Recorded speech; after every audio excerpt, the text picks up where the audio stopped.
Welcome to morning edition. నేను లక్ష్మి. ముందుగా headlines చూద్దాం.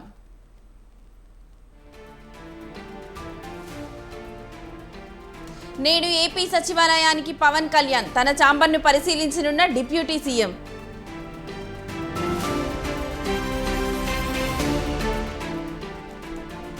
నేటి నుంచి తెలంగాణ బడ్జెట్ సన్నాహక సమావేశాలు. మంత్రులు, కార్యదర్శులు, హెచ్ఓడీలతో బట్టి మేటీ.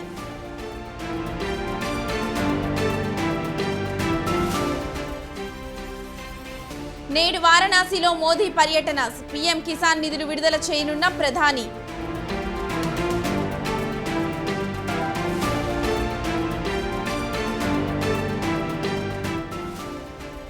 ప్రత్యక్ష రాజకీయాల్లోకి ప్రియాంక గాంధీ. వయనాడ్ను ఉప ఎన్నికల్లో పోటీ.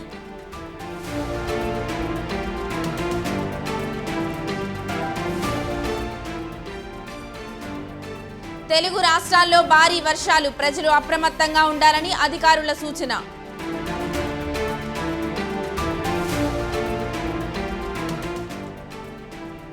పపువాపై కివీ విజయం. 7 వికెట్ల తేడాతో న్యూజిలాండ్ గెలుపు.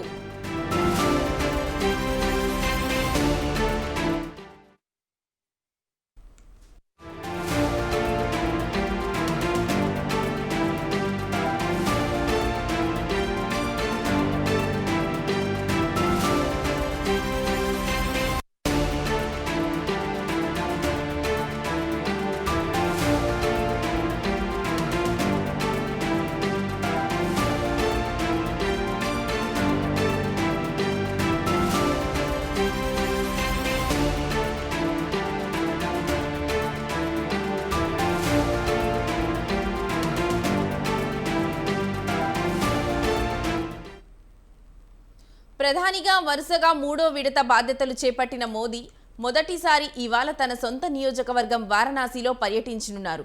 వారణాసిలో జరిగే ప్రధానమంత్రి కిసాన్ సమ్మాన్ సమ్మేళనలో ఆయన పాల్గొంటారు. పీఎం కిసాన్ 17వ విడత నిధుల్ని వారణాసి వేదికగా ప్రధాని నరేంద్ర మోదీ విడుదల చేయనున్నారు. ఈ పథకం ద్వారా మొత్తం 9.26 కోట్ల మంది రైతుల ఖాతాల్లో 20,000 కోట్లు జమ కానున్నాయి. కృషి సఖీలుగా శిక్షణ పొందిన 30,000 మందికి పైగా స్వయం సహాయ బృందాల మహిళలకు సర్టిఫికేట్లను ప్రధాని పంపిణీ చేయనున్నారు. దేశవ్యాప్తంగా 732 కృషి విజ్ఞాన కేంద్రాలు, 1,00,000కు పైగా ప్రాథమిక వ్యవసాయ సహకార సంఘాలు, 5 లక్షల ఉమ్మడి సేవా కేంద్రాలతో సహా 2.5 కోట్ల మంది రైతులు ఈ కార్యక్రమంలో పాల్గొననున్నారు.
జనసేన అధినేత పవన్ కళ్యాణ్ రేపు డిప్యూటీ సీఎంగా బాధ్యతలు స్వీకరించనున్నారు. ఈ క్రమంలో ఆయన ఇవాళ ఏపీ సచివాలయానికి రానున్నారు.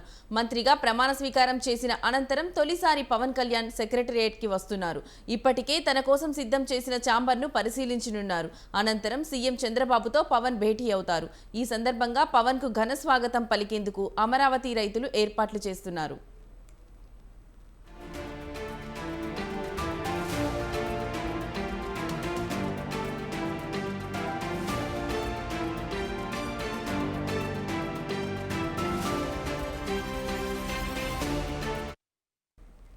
సెక్రటేరియట్లోని 2వ బ్లాక్లో జనసేన మంత్రులకు ఛాంబర్లను కేటాయించారు. ఇటీవలే ఉప ముఖ్యమంత్రిగా ప్రమాణ స్వీకారం చేసిన పవన్ కళ్యాణ్ కోసం 2వ బ్లాక్లోని మొదటి అంతస్తులో 212 రూమ్ను అధికారులు సిద్ధం చేశారు. ఆయనతో పాటు జనసేనకు చెందిన మరో 2 మంత్రుల ఛాంబర్లు కూడా అదే అంతస్తులో ఉండేలా నిర్ణయం తీసుకున్నారు. పక్కపక్కగా ఉండే పవన్, నాదెండ్ల మనోహర్, కందుల దుర్గేష్ ఛాంబర్లు ఉంటాయి. రేపు తన ఛాంబర్లో మంత్రిగా పవన్ కళ్యాణ్ బాధ్యతలు స్వీకరించనున్నారు.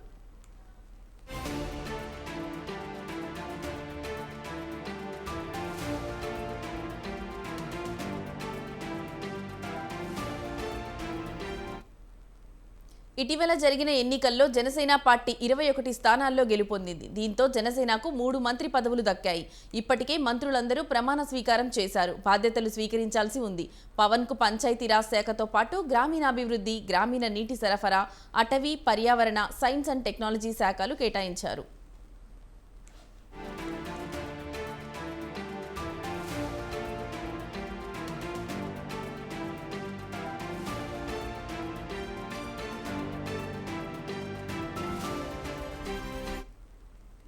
దీనికి సంబంధించిన మరింత సమాచారం మా ప్రతినిధి రమేష్ ఫోన్లో అందిస్తారు. రమేష్, చెప్పండి.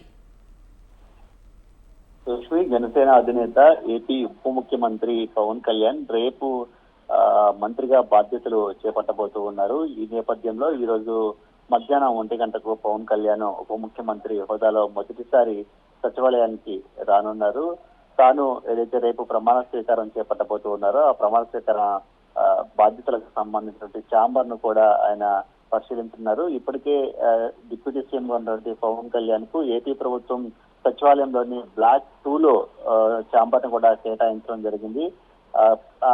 కేటాయించినటువంటి ఛాంబర్ కి సంబంధించినటువంటి పనులను డిప్యూటీ సీఎం పవన్ కళ్యాణ్ ఈ రోజు పరిశీలిస్తారు. ఆ తర్వాత సీఎం చంద్రబాబుతో కూడా డిప్యూటీ సీఎం పవన్ కళ్యాణ్ సమావేశం అవుతారు. ప్రధానంగా పవన్ కళ్యాణ్ ఈ రోజు సచివాలయానికి వస్తున్నటువంటి నేపథ్యంలో రాజధాని ప్రాంత రైతులు పవన్ కళ్యాణ్ కు ఘన స్వాగతం పలికేందుకు ఏర్పాట్లు చేస్తూ ఉన్నారు. గతంలో పవన్ కళ్యాణ్ అమరావతి రాజధానిగా కొనసాగించాలంటూ పెద్ద ఎత్తున రైతులు ఆందోళన చేస్తూ ఉన్నప్పుడు కానీ ఉద్యమాలు చేస్తున్నప్పుడు వారికి మద్దతుగా నిలిచారు. అమరావతిని ఏకైక రాజధానిగా కొనసాగించేందుకు తన వంతు ప్రయత్నం చేస్తారంటూ కూడా గతంలో రైతులకు పవన్ కళ్యాణ్ హామీ ఇచ్చారు. దీంతో అమరావతి రైతులు పవన్ కళ్యాణ్ కు ఘన స్వాగతం పలికేందుకు ఏర్పాట్లు చేస్తున్నట్టు తెలుస్తూ ఉంది. ఇక ఉప ముఖ్యమంత్రిగా రేపు పదవీ బాధ్యతలు చేపట్టనున్నటువంటి నేపథ్యంలో ఈ రోజు పవన్ కళ్యాణ్ మధ్యాహ్నం 1 గంటకు సచివాలయానికి రావడంతో పాటు తన ఛాంబర్ ని పరిశీలిస్తారు. అదేవిధంగా సీఎం చంద్రబాబుతో కూడా సమావేశం అవుతారు. ఈ సమావేశం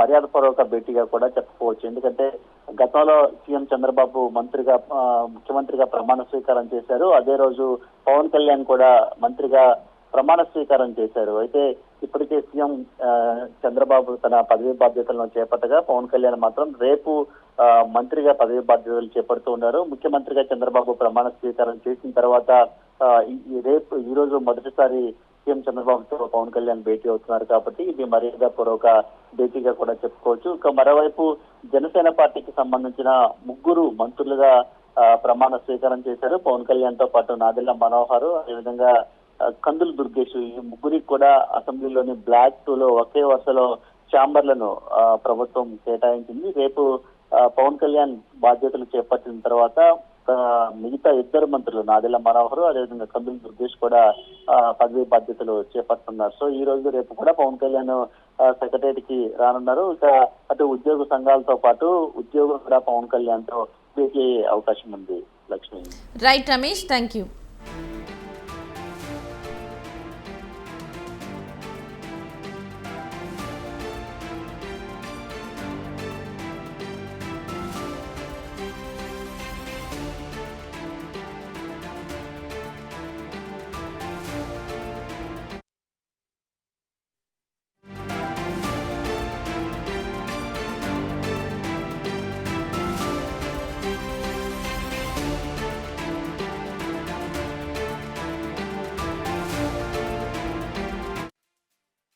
మాజీ సీఎం జగన్ కొత్త ప్రైవేట్ సెక్యూరిటీ నియమించుకున్నారు. ఒక ప్రైవేట్ సెక్యూరిటీ ఏజెన్సీ ద్వారా నియమించుకున్న 30 మంది సిబ్బంది తాడేపల్లిలోని జగన్ క్యాంపు కార్యాలయానికి సెక్యూరిటీగా ఉంటున్నారు.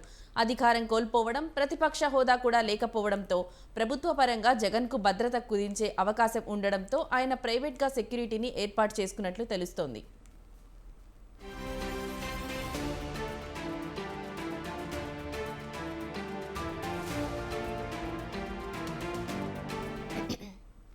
ఇకపై జగన్ మాజీ సీఎంగా సాధారణ ఎమ్మెల్యేగా మాత్రమే కొనసాగాల్సి ఉంటుంది. దీనికి అనుగుణంగానే ఆయన భద్రతలో మార్పులు చోటు చేసుకోనున్నాయి. ఈ నేపథ్యంలోనే ముందస్తుగా జగన్ ప్రైవేట్ సెక్యూరిటీ సిబ్బందిని సిద్ధం చేసుకున్నారని తెలుస్తోంది.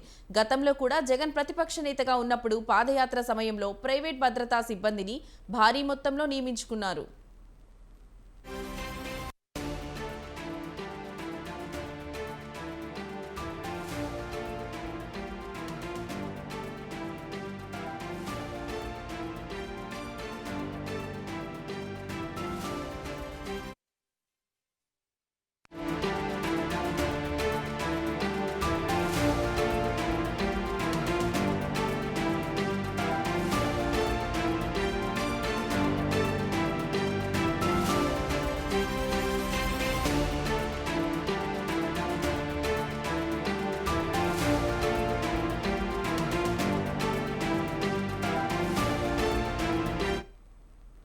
తెలంగాణ సీఎం రేవంత్ రెడ్డి ఇవాళ బిజీగా గడపనున్నారు. పలు కార్యక్రమాల్లో ఆయన పాల్గొననున్నారు. ఉదయం 11 గంటలకు కమాండ్ కంట్రోల్ అధికారులతో రేవంత్ భేటీ అవుతారు. మధ్యాహ్నం 1:30 మల్లేపల్లి ఐటీఐ ప్రాంగణానికి వెళ్లనున్నారు. స్కిల్ డెవలప్మెంట్ అప్గ్రేడేషన్ ప్రాజెక్టుకు భూమి పూజ చేస్తారు. అనంతరం మధ్యాహ్నం 2:30 సచివాలయంలో పూజలు పలు కంపెనీల్లో ప్రతినిధులతో భేటీ అవుతారు రేవంత్ రెడ్డి.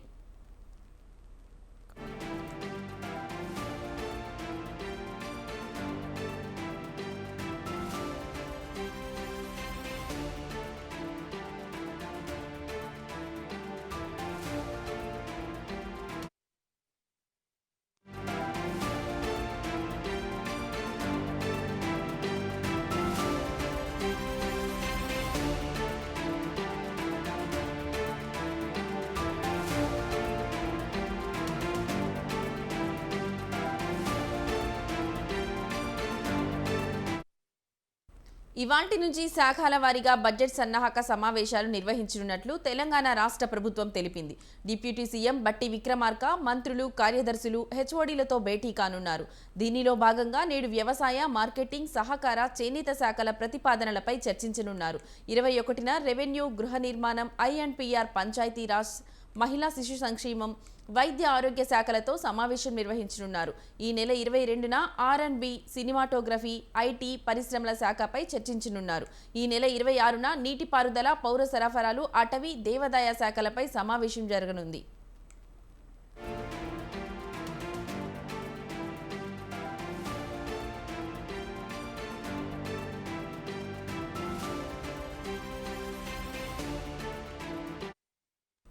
ఈ నెల 27న రవాణా, బీసీ సంక్షేమం, ఎక్స్చేంజ్, పర్యాటక శాఖల ప్రతిపాదనలపై సైతం చర్చించనుంది. సీఎం రేవంత్ రెడ్డి వద్ద ఉన్న శాఖలపై ఈ నెల 28 నుంచి జూలై 1 వరకు సమావేశాలు జరగనున్నాయి. 2024-25 ఓటాన్ అకౌంట్ బడ్జెట్లో ఆయా శాఖల పరిధిలోని పథకాల వ్యయ ప్రతిపాదనలను క్షుణ్ణంగా సమీక్షించాలని ఆర్థిక శాఖ పేర్కొంది. ప్రభుత్వ ప్రాధాన్యత, ఆయా పథకాల కొనసాగింపు అవసరాలను దృష్టిలో ఉంచుకోవాలని సూచించింది. తెలంగాణ సర్కార్ ప్రాధాన్య పథకాలకు పథకాల్లో తగిన కేటాయింపులు చేయాలని ఆర్థిక శాఖ వెల్లడించింది.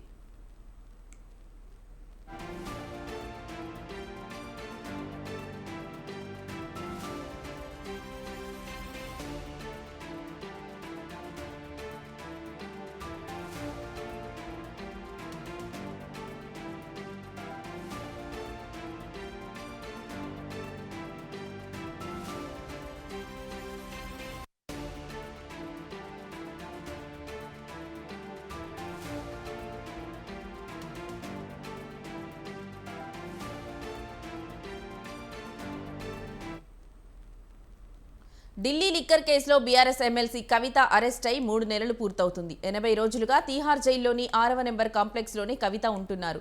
ఇవాళ తీహార్ జైల్లోని ఎమ్మెల్సీ కవితతో మాజీ మంత్రులు సబితా ఇంద్రారెడ్డి, సత్యవతి రాథోడ్లు ములాఖాత్ కానున్నారు.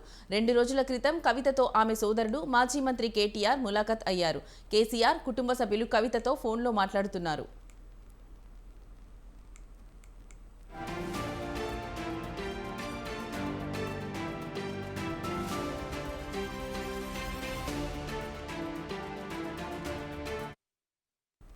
Delhi liquor policy money laundering కేసులో మార్చి 15న కవితను ఈడీ అధికారులు అదుపులోకి తీసుకున్నారు. లిక్కర్ పాలసీ, ఈడీ, సిబిఐ కేసుల్లో కవిత తీహార్ జైల్లో ఉంటున్నారు. 2 దఫాలుగా 10 రోజుల ఈడీ కస్టడీ అనంతరం మార్చి 26న ఢిల్లీలోని రౌస్ అవెన్యూ కోర్టు కవితకు జ్యుడిషియల్ కస్టడీ విధించింది. 14 రోజులకు ఒకసారి కవిత జ్యుడిషియల్ కస్టడీని కోర్టు పొడిగిస్తూ వస్తుంది. తీహార్ జైల్లో జ్యుడిషియల్ కస్టడీలో ఉండగానే ఏప్రిల్ 11న కవితను సిబిఐ అధికారులు అరెస్ట్ చేశారు. 3 రోజులు సిబిఐ కస్టడీ అనంతరం సిబిఐ కేసులోనూ రౌస్ అవెన్యూ కోర్టు కవితకు జ్యుడిషియల్ కస్టడీ విధించింది. సిబిఐ కేసులో కవిత జ్యుడిషియల్ కస్టడీని మే 20 వరకు రౌస్ అవెన్యూ కోర్టు పొడిగించింది.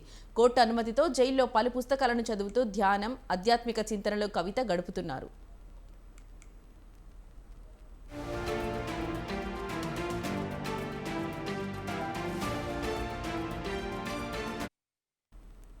లిక్కర్ కేసులో ఈడీ, సిబిఐల అరెస్టులను సవాల్ చేస్తూ బెయిల్ ఇవ్వాలని కవిత దాఖలు చేసిన మధ్యంతర రెగ్యులర్ బెయిల్ పిటిషన్లను ఇప్పటికే రౌస్ అవెన్యూ కోర్టు తిరస్కరించింది. ట్రయల్ కోర్టు తీర్పును హైకోర్టులో సవాల్ చేయగా కవిత బెయిల్ పిటిషన్పై తీర్పును హైకోర్టు రిజర్వ్ చేసింది. ఇదిలా ఉంటే తీహార్ జైల్లో ఉన్న కవితతో ఆమె భర్త అనిల్ వారానికి 2 సార్లు ములాఖాత్ అవుతున్నారు. ప్రతిరోజు కవితతో 5 నిమిషాలు ఫోన్లో కుటుంబ సభ్యులు మాట్లాడుతున్నారు.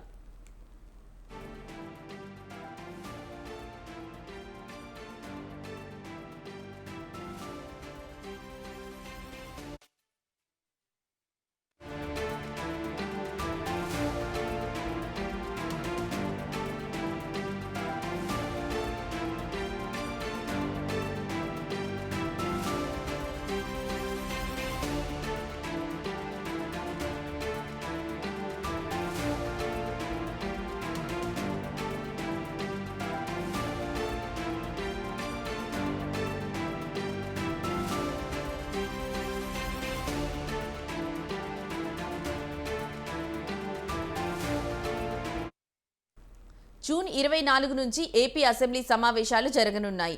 జూన్ 26తో ఈ సమావేశాలు ముగుస్తాయి. ఈ సందర్భంగా సభ్యుల ప్రమాణ స్వీకారం, స్పీకర్, డిప్యూటీ స్పీకర్ ఎన్నిక జరుగుతుంది. రాష్ట్రంలో నూతనంగా ఎన్నికైన ఎమ్మెల్యేలతో అసెంబ్లీలో ప్రమాణ స్వీకారం చేయించే కార్యక్రమం జరగనుంది. ఈ నెల 24న ప్రొటెం స్పీకర్ను ఎన్నుకుంటారు. అనంతరం కొత్త ఎమ్మెల్యేలతో ఆయన ప్రమాణ స్వీకారం చేయిస్తారు.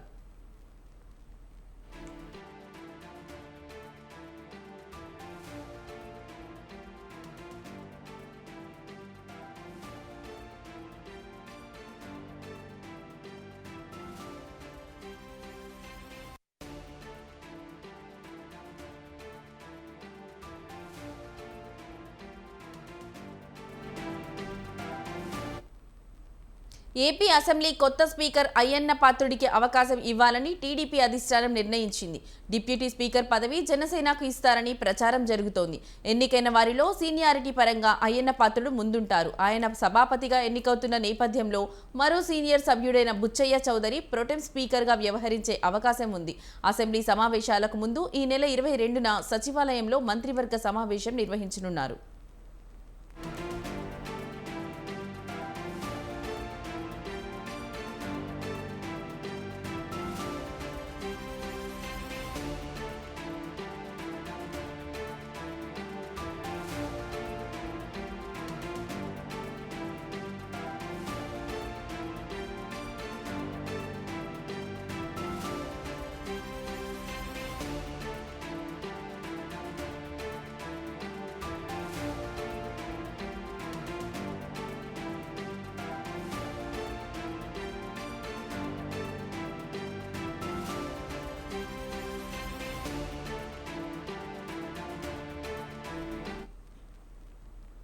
విశాఖ కేసీహెచ్ ఆసుపత్రిలో పెను ప్రమాదం తప్పింది. సిఎస్ఆర్ బ్లాక్ 3వ అంతస్తులో వెంటిలేటర్ మెషిన్ దగ్గర మంటలు చెలరేగాయి. ఐఆర్సీయూ వార్డు మొత్తం దట్టమైన పొగ కమ్మేయడంతో ఆసుపత్రి సిబ్బంది, రోగులు ఆందోళనకు గురయ్యారు. ప్రమాద సమయంలో వార్డులో 8 మంది రోగులు చికిత్స పొందుతున్నారు. మంటలు చెలరేగగానే రోగులను వేరే వార్డుకు సురక్షితంగా తరలించారు.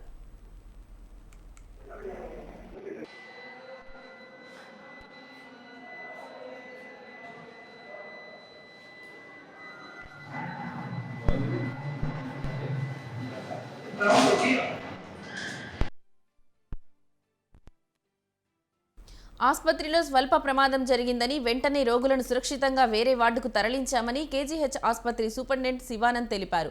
ప్రమాదానికి గల కారణాలపై ఆరా తీస్తున్నామని, పూర్తి విచారణ జరిపి వివరాలు చెబుతామని అన్నారు.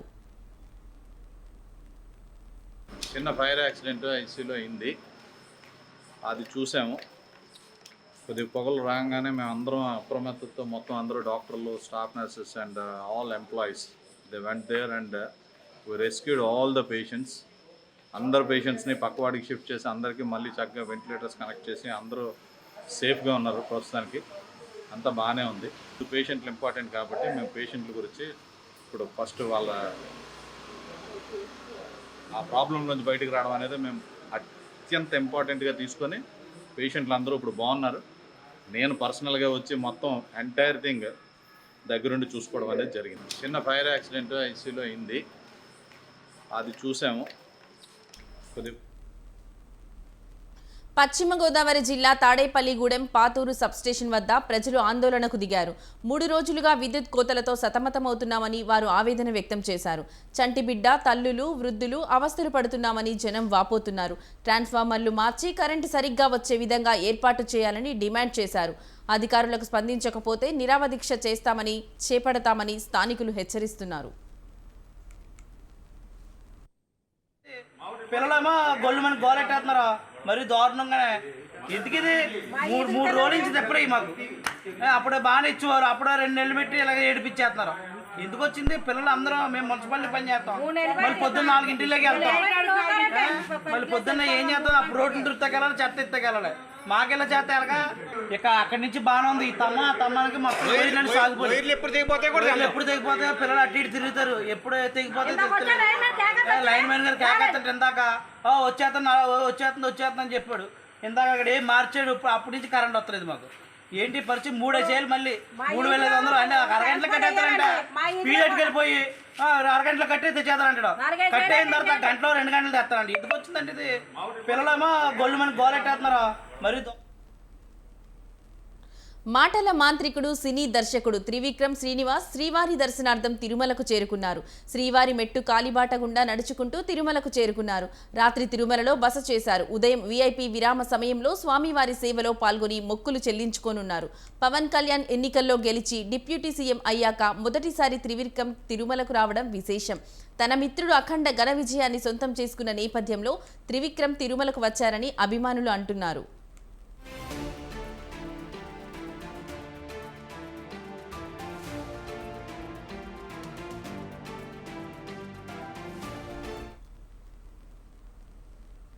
కర్ణాటకలో సంచలనం సృష్టించిన రేణుకాస్వామి హత్య కేసు దర్యాప్తు వేగవంతం చేశారు.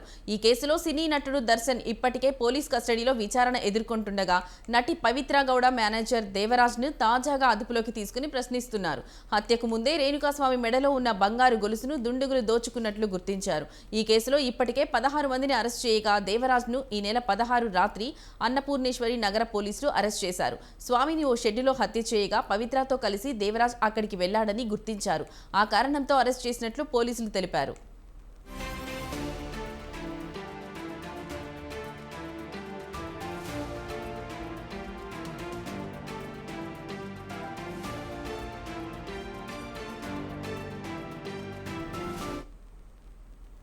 దర్శన్ స్నేహితుడు సినీ నటుడు చిక్కన్నకు నోటీసులు జారీ చేసి విచారణకు హాజరు కావాలని పోలీసులు ఆదేశించారు. ఆర్ఆర్ నగర్లో పవిత్ర గౌడ ఇంటిలో పోలీసులు ఈ కేసుకు సంబంధించిన పలు ఆధారాలు సేకరించారు. చిత్రదుర్గం నుంచి స్వామిని బెంగళూరు నుంచి షెడ్డుకు తరలించి వెంటనే పవిత్రకు ఆ ప్రాంతానికి చేరుకుంది. ఆ వ్యక్తిపై కోపంతో దాడికి దిగింది. క్షమించాలని కాళ్లపై పడి ప్రాధేయపడినా కనికరించకపోగా కాళ్లతో మళ్లీ దాడి చేసింది. ఆ సమయంలో ఆమె ధరించిన దుస్తులు, చెప్పులను పోలీసులు స్వాధీనం చేసుకుని ఫోరెన్సిక్ పరీక్షకు పంపారు. నిందితులను చెందిన సెల్ ఫోన్లను వివరాలను పరిశీలిస్తున్నారు. దాడి సమయంలో స్వామి మెడలోని బంగారు గొలుసును ఓ నిందితుడు చేజిక్కించుకున్నాడని మరో నిందితుడు రవి చెప్పినట్లు సమాచారం. ఈ కేసు దర్యాప్తు చేపట్టిన పోలీస్ బృందంలోని సిఐ గిరీష్ నాయక్ తోలుతా ఇక్కడి నుంచి బదిలీపై వెళ్లినా ప్రభుత్వం మళ్లీ ఇదే బృందంలో సభ్యుడిగా చేర్చారు. దర్యాప్తు బృందానికి విజయనగర ఏసీపీ చందన్ నేతృత్వం వహిస్తుండగా ప్రస్తుతం గిరీష్ నాయక్ కీలక భూమిక పోషించనున్నారు.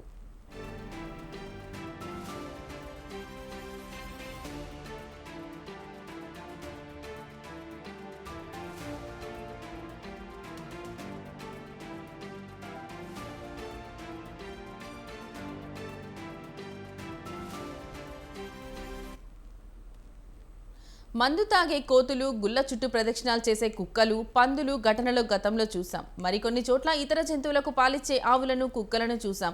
అయితే తాజాగా ఓ కడక్నాథ్ కోడి చేసిన పనికి నెటిజన్లు షాక్ అవుతున్నారు.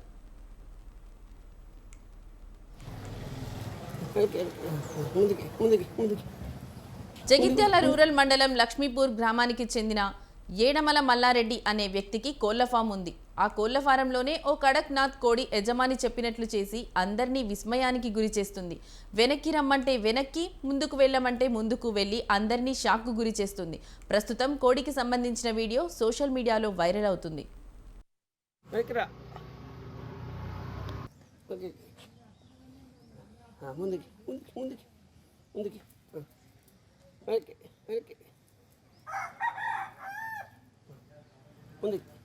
నేను నా దగ్గర కొన్ని కడక్నాథ్ కోళ్ళు ఉన్నాయి.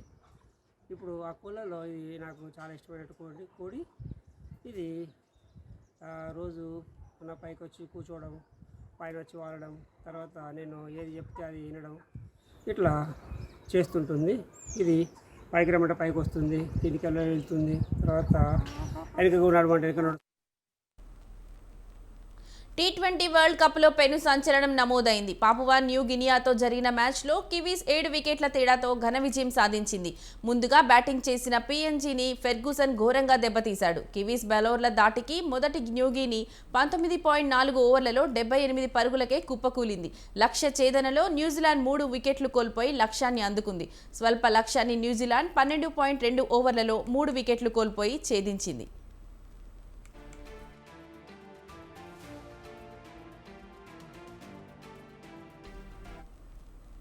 New Zealand fast bowler Lockie Ferguson చరిత్ర సృష్టించాడు. టీ20 క్రికెట్లో అత్యంత పొదుపుగా బౌలింగ్ చేసిన బౌలర్ ఘనత సాధించాడు. పాపువా న్యూగినీతో టీ20 ప్రపంచ కప్ మ్యాచ్లో 4 ఓవర్లలో ఒక్క పరుగు ఇవ్వకుండా 3 వికెట్లు పడగొట్టాడు. దీంతో ప్రత్యర్థి 78 పరుగులకే కుప్పకూలింది. ఇప్పటికే సూపర్ 8కు దూరమైన న్యూజిలాండ్ ఘన విజయంతో టోర్నీని ముగించింది. న్యూజిలాండ్ జట్టు విజయంతో టీ20 ప్రపంచ కప్ను ముగించింది. సూపర్ 8కు చేరలేకపోయినా ఆ జట్టు సోమవారం నామమాత్రమైన తన ఆఖరి మ్యాచ్లో 7 వికెట్ల తేడాతో పాపువా న్యూగిని చిత్తు చేసింది.